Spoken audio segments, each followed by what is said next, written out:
रोज त्याच भाज्या खाऊन कंटाळा आला, म्हणून म्हटलं चला आज वेगळं काहीतरी झणझणीत आणि ठसकेबाज बनवूया, जेणेकरून 4 घास एक्स्ट्राच जातील बघा.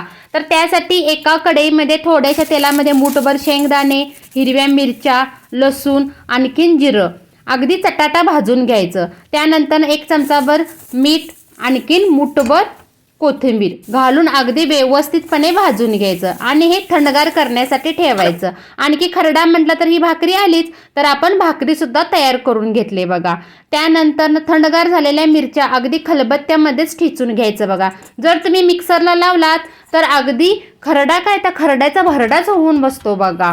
त्यानंतर ना मग काय तयार झाला हा आपला मिरचीचा झणझणीत खरडा. मग काय मिरचीचा झणझणीत खरडा, दही आणि बुक्कीने फोडलेला कांदा, काय जबरदस्तच कॉम्बिनेशन लागतंय हो. चला तर मग पटकन सबस्क्राईब करा.